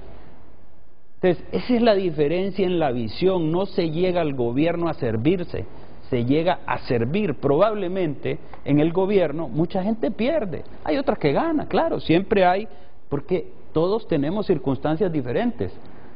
Pero los que ganan en el gobierno es por corrupción, casi generalmente, Mire, si usted no es por salario, si no es por salario. Si mide el éxito y el gane por los ingresos económicos. Si usted es competente en lo que usted hace, si usted tiene una buena empresa, un buen negocio familiar, o es un buen profesional liberal, que esa palabra liberal se le dan un montón de conceptos. No. Profesional liberal, mi papá me dijo, estudia Derecho. Yo quería estudiar Derecho. Estudia Derecho, me dice. Es una profesión liberal. Mi papá era nacionalista. Pero es una profesión liberal. ¿Por qué? Porque te va a permitir tomar decisiones. Entonces, el punto es que... Buen concepto. Se puede estar en el gobierno, tener éxito empresarial sin beneficiarse del presupuesto público y del tráfico de poderes. Muy buen concepto, y lo creo, Gustavo. Le pregunto a Carlos Calix. Carlos, ¿y usted por qué se ha estimulado con ese concepto de la Tercera República? Luego vendrá de nuevo el abogado León Gómez. Renato, en 1992 la mayoría de mis amigos, mis vecinos, que jugábamos a la pelota en la calle o en la playa, allá en La Ceiba, tuvimos la primera concepción de lo que era la política con esos primeros debates de esa elección de 1993. Y es sumamente interesante, Renato, porque empezamos a tener idea de lo que estaba pasando en el país. No comprendíamos muy bien ese cambio del 2-1, el 5-1 en cuanto al dólar, pero íbamos teniendo esa primera concepción. Pero en el 93, luego de ese debate, que seguramente muchos hondureños recordarán, tuvimos mayor conciencia de la situación del país. Lo interesante, Renato, que en medio de todo este proceso que hemos andado socializando, este proyecto como sociedad del conocimiento y del desarrollo humano, resulta que una de las primeras personas con las que nos acercamos a conversar sobre este proyecto fue Olvan Valladares. Ese Olvan Valladares que nosotros de niños vimos en ese debate presidencial, que para nosotros fue muy interesante. Pero lo que nos llenó de mucha satisfacción es que Olvan Valladares, frente a don Eduardo Facusé, frente a dos de sus hijos, dijo, después de que le presentamos este proyecto de Tercera República: mire, Carlos, en 63 años de estar en la política no había visto nunca un proyecto y un planteamiento como este. ¿Sabe lo que significó para mí eso? Recordar a aquel niño del 92, del 93, que vio a ese hombre que salió y que se plantó y que pudo haber sido presidente y que pudo haber empezado un proceso de transformación interesante. Y te doy un poquito de contexto. Ajá. ¿Sabes qué? Ajá. Yo era mayor, ya trabajaba en Radio América, coordiné, moderé, no el debate, pero desde la coordinación de los noticieros de Red América junto a la Escopeta Vallejo, dijimos, este es el ganador de este debate. Olvan Valladares, Olvan Valladares. Me alegra que tu niño y yo, un poquito mayor, coincidimos en ese momento histórico. Entonces, ¿sabe usted lo que significa para ese niño de ese momento que 30 años después, el hombre que usted vio en la televisión por primera vez, con esos conceptos claros de la política hondureña y cómo poder transformar, decir que en 63 años no había visto, 63 años de política, no había visto un proyecto de este tipo? Primera gran motivación, ¿no?, para poder continuar en esto. Luego, escuchar a Alan Ramos hacer una definición conceptual muy básica de lo que él considera Tercera República, ¿no? Alan Ramos, el de Cortés. Sí, señor. Puerto Cortés. Vicepresidente del Consejo Central del Partido Liberal. Alan Ramos dijo algo que me llamó la atención en su conceptualización de Tercera República. Esto es sencillamente el inicio del proceso de la descentralización del país. Espectacular. Me pareció impresionante. Segunda definición interesante que me llamó la atención. Pero la tercera que más me ha motivado es que un muchacho de 24 años, se llama José Galindo, estuvo con nosotros hace un par de días en la presentación de Tercera República, se ha sentido extraordinariamente motivado por este proyecto, bajo los principios de la concepción y las ideas liberales, bajo la cooperación voluntaria, bajo el tema del Estado de Derecho, de la limitación del Estado. Comprender y hacerle comprender a un muchacho de 24 años por qué razón, motivo y circunstancia debe estar en esto, eso es altamente motivador, ¿no? Entonces, claro, creemos realmente como ciudadanos que podemos transformar el país. Eso, a ver, no tenemos la duda en lo absoluto. Porque don Jorge ha hecho un proceso sumamente interesante, ¿no? Ha logrado identificar un grupo de gente, primero muy buena gente, ¿no? Eso yo creo que eso es importante rescatarlo, y luego profesionalmente de alto nivel, ¿no?, que tienen la capacidad suficiente uno por uno para poder transformar cada una de las áreas. Luego, para nosotros es muy importante respetar los años y respetar las canas.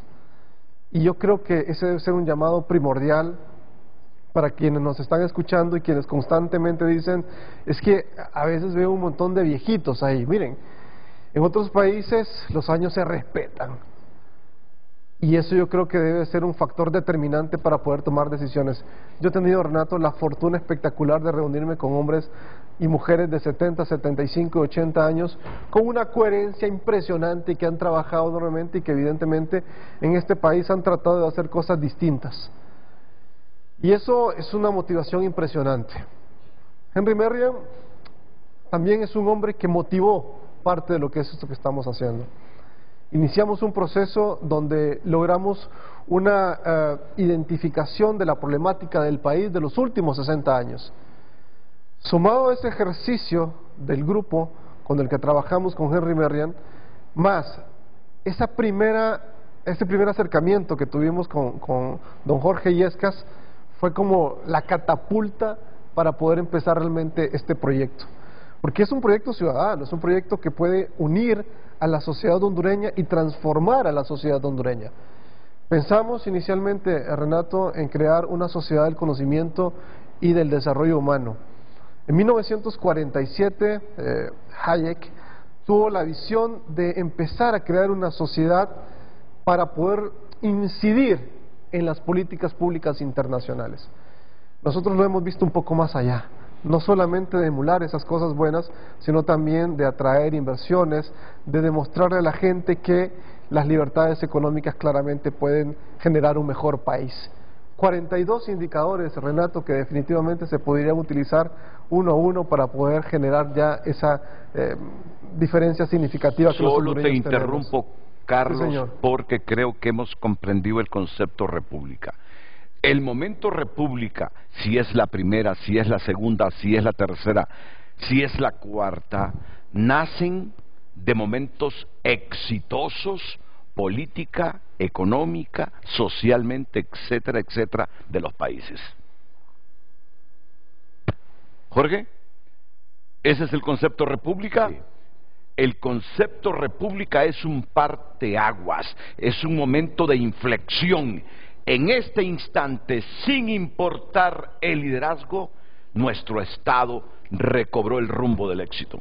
Ramón Rosa, en este momento de la historia, nuestro Estado, secuestrado, cooptado, vulnerable y pobre, recuperó su futuro. Ramón Villeda Morales.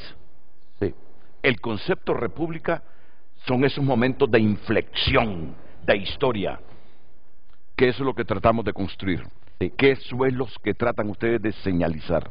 Sí. ¿Coincidimos? ¿Sí? Coincidimos. Sí, coincidimos. Es que yo primero quiero que la gente entienda qué es el concepto república, y ahora que este grupo de jóvenes biológicos, jóvenes de corazón y pensamiento como Yescas Oliva, instan a la población Gustavo señaló algo. a que estamos preparados para construir la tercera república en Fíjese Honduras. que Gustavo señaló nuestra Constitución, y en nuestra Constitución se establece claramente que es una república, y la república indudablemente significa tres poderes: poder ejecutivo, poder legislativo, poder judicial, y es independencia de poderes. No es que un poder, ¿verdad?, tiene que estar los otros poderes bajo un poder, bajo el legislativo. Eso no es así, y me llevo sorpresa. Estaba precisamente en Comayagua con un grupo de más o menos 65 personas, y había una persona que tenía un doctorado en administración de empresas, y yo señalé la Constitución y le dije: ¿usted ha leído? Y me dice: don Jorge, yo nunca he leído ese libro. ¿Al libro no ha leído? ¿A cuál libro se refería? ¿A cuál? A la Constitución. ¿Y por qué no lo ha leído? Porque eso solo es para los políticos, me dice. Yo creí que ese era un libro que solo lo leían los políticos. Entonces usted demuestra ahí la falta de una cultura cívica. Es uno de los propósitos nuestros. Entonces hay que educar cívicamente a la gente, más que ideológicamente, cívicamente hay que educar a la gente. Hay que educarla en el sistema republicano. Pregunta clave en este momento. Pregunta clave en este momento. Una nueva república se construye olvidando el pasado, enterrando el pasado. No. Por eso le digo, es clave este momento en la historia de Honduras. ¿Cómo se construye una nueva república? Sí. El presente tiene sus raíces en el pasado, y por eso nosotros estudiamos la historia de Honduras, y la historia económica, la historia política, y indudablemente usted ve también que no solamente estudiamos la historia de Honduras, estudiamos por ejemplo el caso de Estonia. Estonia era un país totalmente deprimido, más atrasado que Honduras, bajo la égida de la Unión Soviética. Hoy Estonia es un país desarrollado. ¿Y cómo se desarrolla Estonia? Indudablemente bajo el criterio de el liberalismo, ¿verdad?, de la empresa, del desarrollo empresarial. Y el liberalismo, como decía Sánchez Unigawete, no es un dogma, no es una receta. Por ejemplo, hoy se habla de la era del liberalismo vigilado.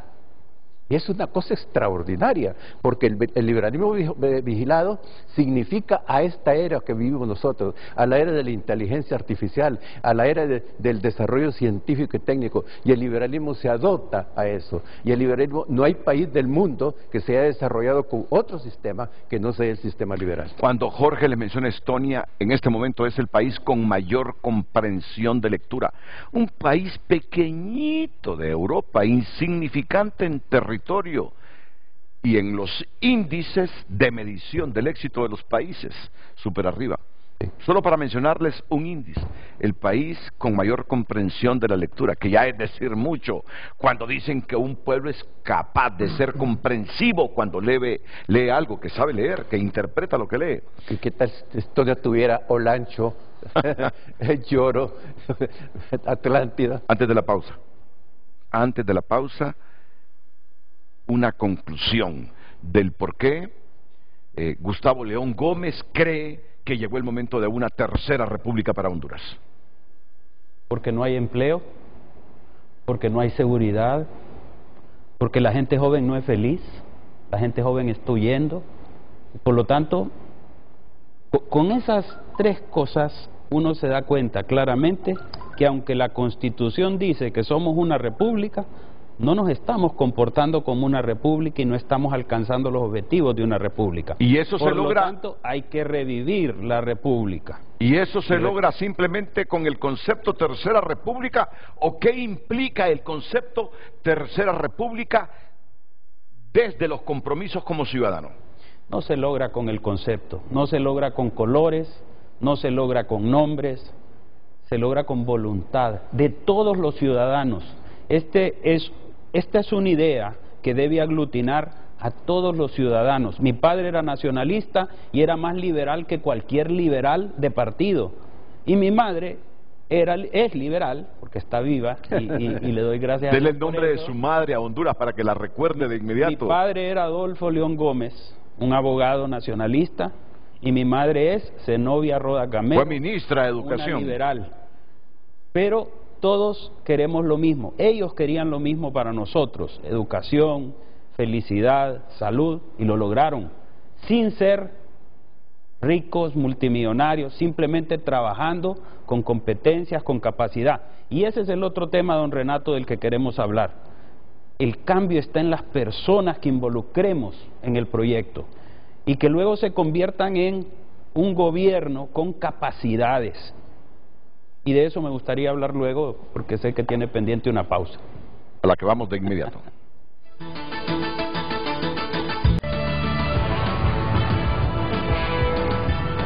¿Saben qué? A Gustavo León Gómez le encantó esa historia de porque nos importa. ¿Cuándo fue? ¿Anoche fue?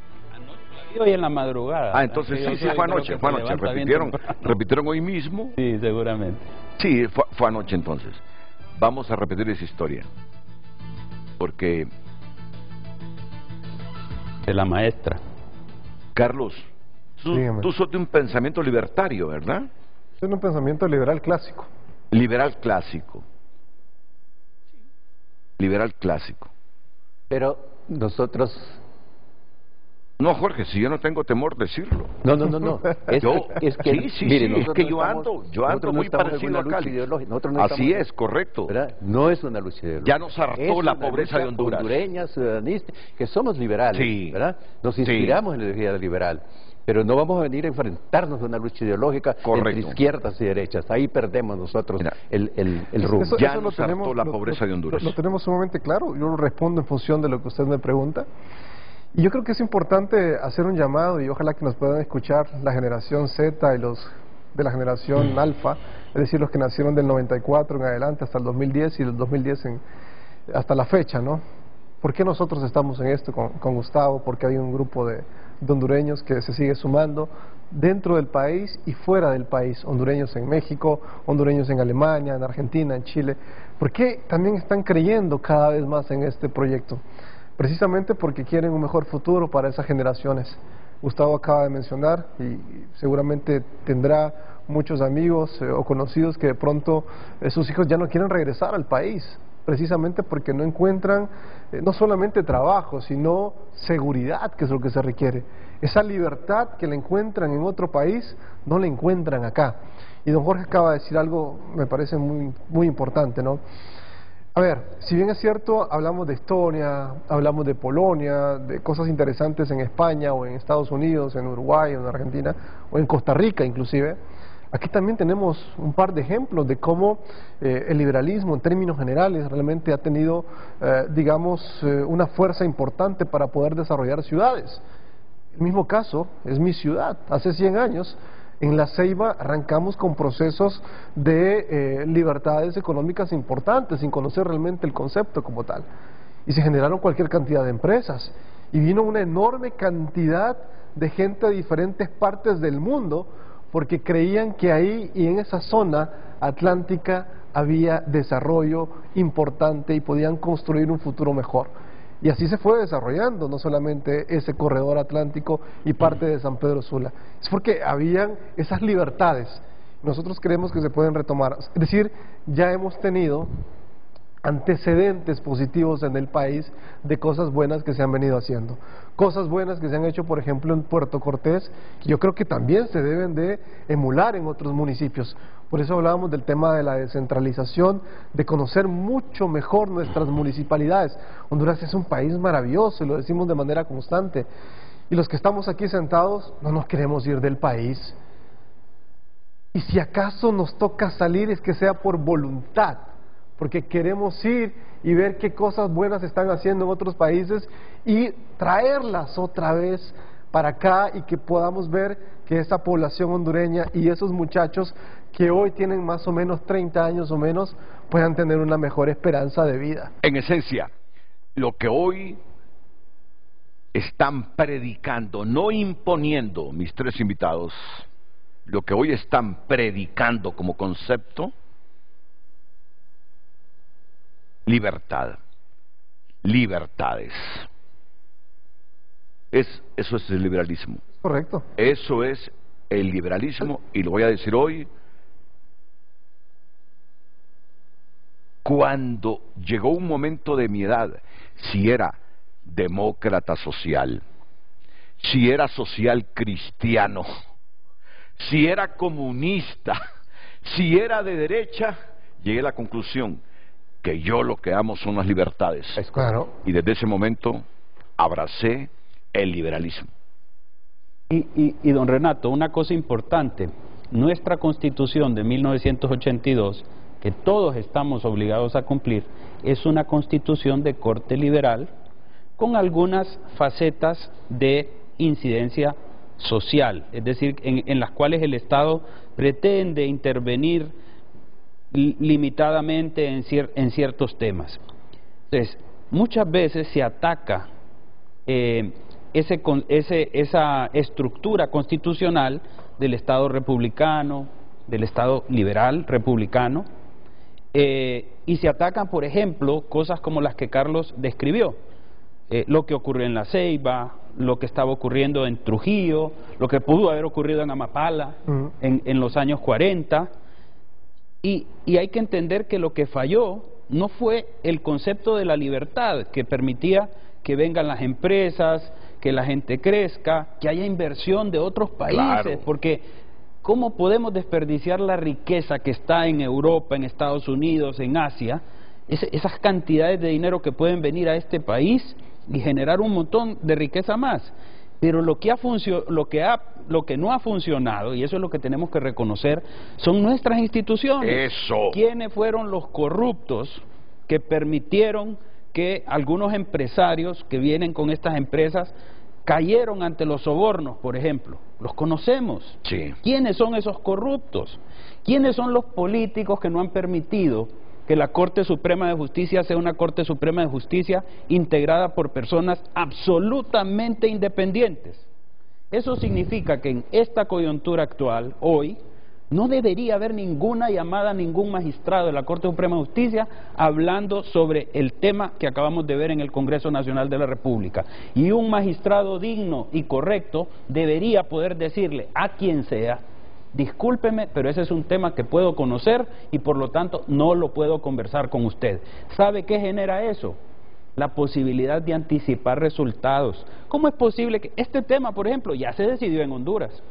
Entonces, ¿qué debería poder ocurrir en un país civilizado? Yo como abogado debería poder decir: no, ni se preocupen, ese tema ya lo decidió la Corte Suprema de Justicia hace 13, 14 años, entonces yo ya sé lo que va a pasar. Por lo tanto, el inversionista que está pensando traer $500 millones o $1.000 millones a Honduras en los próximos 3 meses, no le debería preocupar lo que ocurrió ahí. Claro, sí le va a preocupar, porque ver un Congreso en esas circunstancias no le va a gustar a nadie, ¿verdad? Y hay 120 y tantas oportunidades más, lugares a donde puede llevar su dinero, pero el punto es que nosotros mismos creamos las barreras. ¿Por qué? Porque el objetivo es simplemente acceder al poder para el bienestar personal. Si uno se enfoca en que el objetivo es acceder al poder para el bienestar general, entonces uno dice: no importa que yo no esté en el poder dentro de 2 años, sí. Lo que yo tengo que hacer es dejarle al siguiente gobierno mejores condiciones de las que recibí. Gustavo, con lo que ustedes me están diciendo, el liberalismo necesita construir instituciones serias, correcto, claro, instituciones sólidas. Sí. Cuando, tratando de pervertir el liberalismo, sectores se aprovechan para fomentar el capitalismo salvaje, ahí vienen las instituciones y lo frenan. Correcto. Claro. Y lo paran. Claro. Y correcto. Lo paran. No. Esto no es liberalismo. Esto es capitalismo salvaje. Ese es el punto. O monopolios, oligopolios, para eso está la Comisión de Competencia. Claro. Entonces, ¿quiénes deben integrar la Comisión de Competencia? ¿Quiénes deben integrar la Corte Suprema de Justicia?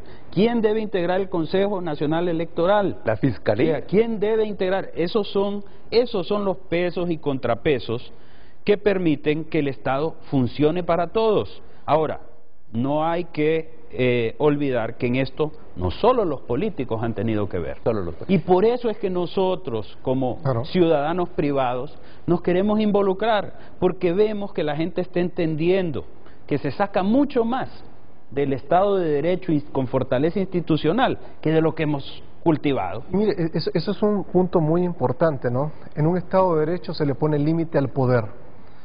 Cuando alguien está, como el caso que hemos visto esta mañana, ¿verdad?, indistintamente de quién sea, o casos precedentes históricamente, violentando la Constitución de una u otra forma, es la institucionalidad la que frena justamente a esas personas que de pronto quieren saltarse, digamos, la barra constitucional. Entonces, aquí es donde es fundamental hacer el llamado justamente a la institucionalidad. Yo mencionaba inicialmente que una de las razones justificables por las cuales nosotros estamos acá es porque identificamos una variable que se llama cambio gubernamental. Y empezamos a darnos cuenta en estos últimos 60 años que los cambios gubernamentales en el país realmente le han hecho muchísimo daño a Honduras, precisamente en la mayoría de los gobiernos donde no han atendido la realidad de la problemática del país en términos de economía, de salud, de educación, ¿no? En ese sentido, Renato, nosotros sí tenemos la esperanza de que el país pueda transformarse, que el país pueda cambiar, y yo sé que hay muchísimos hondureños buenas personas, buenos hondureños capaces, altamente capaces, que pueden ayudar a construir este proyecto. Carlos, y en esencia, el hondureño, aún y con su pobre escolaridad, ama las libertades. Obvio.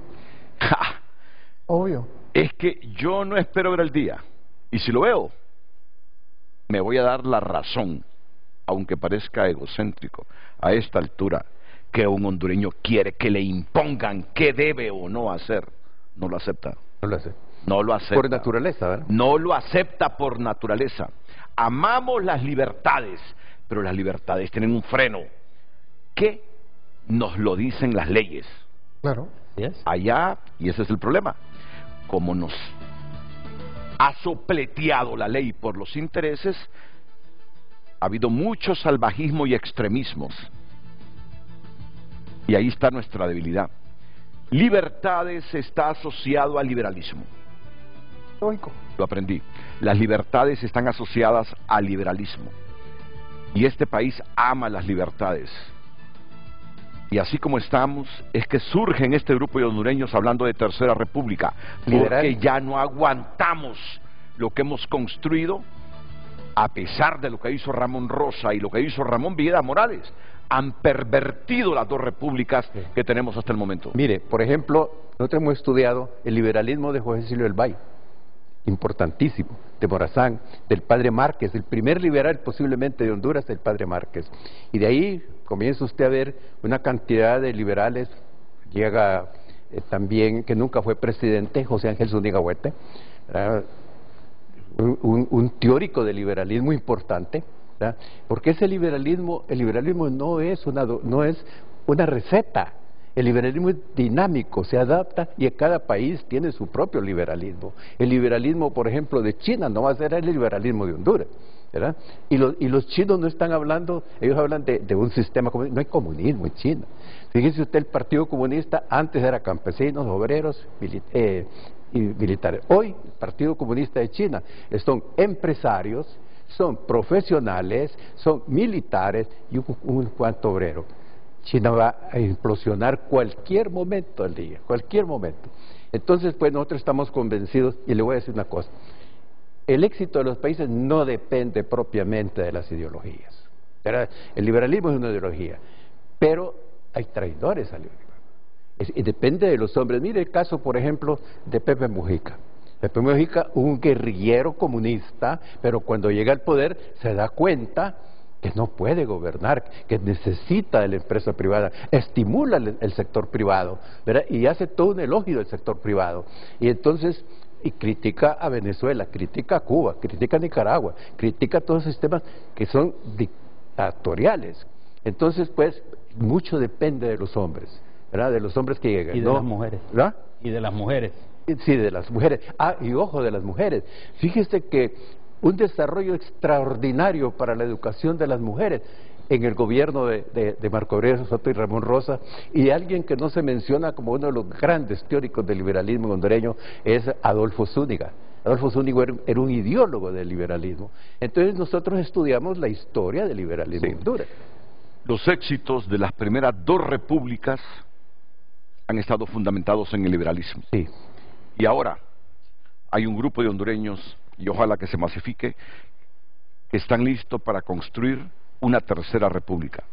Y si el éxito de las dos primeras repúblicas estuvo en el liberalismo, ¿por qué dudar de que el éxito de la tercera república estará fundamentado en el liberalismo? Yo no quiero ser hipócrita, y este programa yo lo modero desde lo que les he dicho siempre, desde la doctrina liberal. Pausa y regreso con lo que usted nos dijo que le había encantado esta madrugada en la repetición, porque nos importa. Con eso vamos a terminar. Fíjese que lo que decía...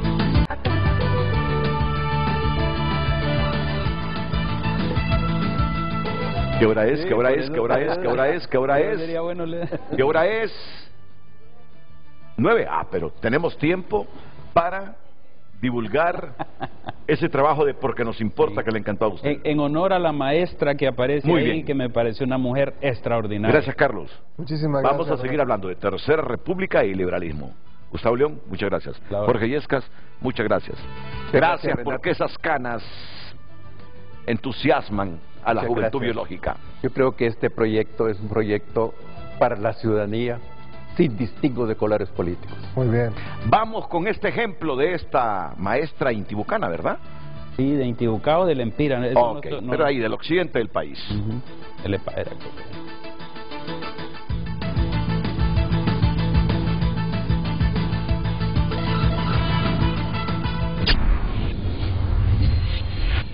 En cualquier sistema educativo en el mundo, el papel del docente es fundamental para el desarrollo y exitosa formación del estudiante. Algunos destacan por su dedicación y habilidades excepcionales para enseñar, y estos son los que marcan la diferencia para educar niños y niñas, potenciados en conocimientos para cambiar positivamente al país. Uno de estos acrisolados mentores lo ubicamos en la comunidad de Taragual, en La Iguala, departamento del Empira. Su nombre es Blanca Irma Ramírez, de 73 años de edad, muy reconocida en la localidad y sus alrededores, porque desde que llegó allá por los años 70 ha transformado la vida de muchos menores en la Escuela Manuel Bonilla, hoy Centro de Educación Básico. Ella ha visto con orgullo crecer a sus alumnos y hoy muchos son hombres y mujeres, padres de familia ejemplares, otros son profesionales universitarios o tienen a sus hijos estudiando en la universidad, otros exitosos emprendedores o productores agrícolas que hoy dan gracias a esta gran mujer que les entregó los mejores años de su vida para educarlos. Los detalles a continuación con Rodolfo Velázquez.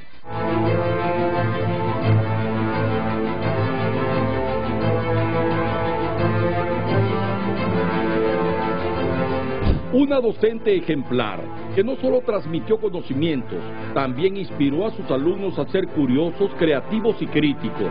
Blanca Irma Ramírez es un modelo a seguir, una guía que acompañó a sus estudiantes en su camino hacia el éxito académico y personal. Estuve con ella desde el primer grado hasta sexto grado. Ella para mí fue una excelente maestra.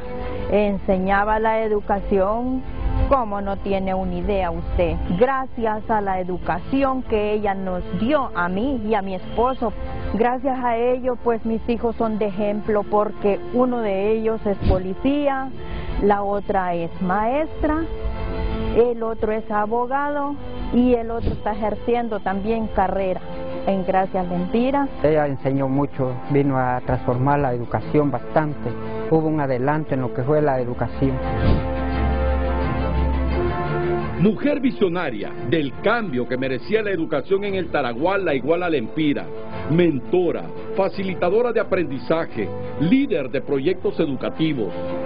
Cuando yo vine, en vez de tener canceles buenos de la misma merienda, hacíamos los canceles, una cortinita para que trabajaran 2 maestros. Estaba yo y entonces era poca la cantidad de alumnos, era poca, y yo vine a instituir el 6º grado. Bueno, la escuela era de adobe, era una escuela pequeña, siempre el techo de albedo, el techo de madera. Y de allí pues nosotros los alumnos íbamos a estudiar, llevábamos los útiles en salveque de trapo, vamos a decir así, y usábamos una laja que le llamaban yeso. Con ella íbamos a escribir, había una pizarra de madera. Yo estudié aquí en la escuela Manuel Bonilla, entonces en ese entonces estaba ella como directora de esta escuela, hoy convertido en un centro básico. No se contaba con todo el material didáctico que ahora se cuenta. Después de 51 años, aquella improvisada y precaria escuela Manuel Bonilla se ha convertido en un centro básico de educación donde los alumnos pueden cursar hasta el 9º grado. Era escuela, pero con el transcurrir de los años, según la superación de las personas que aunque no pudieron seguir, unos estudiaron, otros no, porque no se facilitaba el tiempo. Hasta sexto se llegaba, no hay oportunidad de seguir estudiando, pero con esa visión que gracias a Dios, Dios me la regaló y uno pone su empeño, se logró pues superar. Ahora mire cómo está deconstruida. Cuando vine, pues aún faltaba construcción, infraestructura, era un módulo que estaba bien abandonado en la parte de arriba. Luego la municipalidad con Conianfo hicieron lo que es el módulo de dirección y 2 cubículos más, ¿verdad? Es así como ya la fachada de la presentación de arriba está bonita, ¿verdad? Luego también se construyeron esos baños y también se construyeron ya la infraestructura, ya fue mejorando. En honor a ella, pues la biblioteca que está en la escuela lleva el nombre de ella, Blanca Irma Ramírez, ¿verdad? Y aquí nuestro centro educativo de educación prebásica, pues también lo que es el salón lleva el nombre de ella, ¿verdad? Muchos que hoy lideran sus hogares y empresas reconocen la labor de esta mujer virtuosa que creyó en ellos y les ayudó a desarrollar su potencial. La profesora Irma me motivó a que yo pudiera seguir estudiando porque creo que era un poco inteligente. Ahora en día ya soy un profesional universitario donde me gradué en la carrera de desarrollo local en la Universidad Nacional Autónoma de Honduras en el campus de Santa Rosa. Ceiba, el Centro Universitario Regional del Litoral Atlántico, FURLA, ahí me gradué de ingeniero agrónomo. Gracias a Dios tengo ya 3 hijos, el primero ya es abogado y los otros los tengo estudiando. La figura social de Blanca Irma Ramírez se basó en el servicio, en el sentido social de una maestra líder comunitaria. Yo solamente llegué a hacer 6º grado, pero sabiendo que si yo me quedé solo en 6º grado, mis hijos no podían quedar ahí, que podían llegar a más. Uno hicieron 9º grado, uno es técnico en arma pesada en el 2º batallón de artillería. Mi hija también estudió bachillerato en administración de empresas.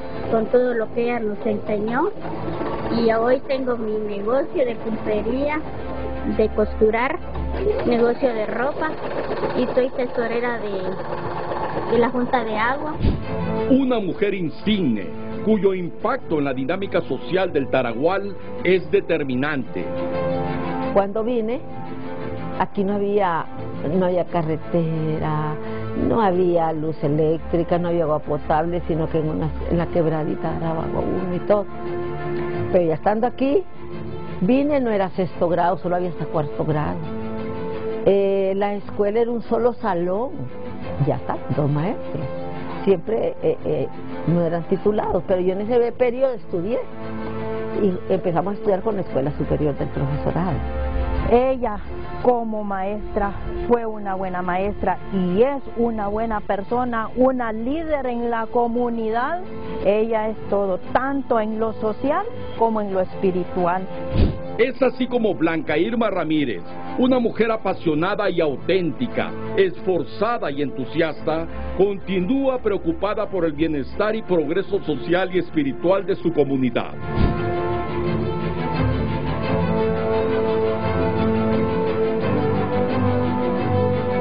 La llegada de la profesora Blanca Irma Ramírez hace más de 50 años fue una bendición porque comenzó a cambiar la dura realidad local en forma paulatina y vaya que lo logró. Hoy, a sus 73 años, recuerda que cursó su primaria en la Escuela Presentación Centeno en el municipio de Gracias Lempira. Desde muy pequeña su deseo fue enseñar y trabajó como maestra empírica en comunidades como La Campa y otras en Lempira. Su título como maestra lo obtuvo en la Escuela Superior del Profesorado, hoy Universidad Pedagógica Nacional Francisco Morazán. A su llegada al Tarahual emprendió un proceso de desarrollo y transformación comunitaria. Ella gestionó con las fuerzas vivas la construcción de la carretera, la instalación del agua potable y energía eléctrica, además, por supuesto, del mejoramiento de la Escuela Manuel Bonilla, entre otras obras. Esta ejemplar maestra, ya jubilada, es madre de 6 hijos, todos profesionales de éxito, entre ellos nuestro compañero periodista de TN5, Ulises Aguirre. Ahora continúa su obra social en programas de protección del medio ambiente, en comisiones de derechos humanos, consejera en violencia doméstica y pastorea una iglesia evangélica, entre otras actividades. ¿Cómo no vamos a destacar el excelente perfil de la profesora Blanca Ramírez, si encaja perfectamente en nuestro lema? Honduras está en nuestras manos. Hagámosla crecer.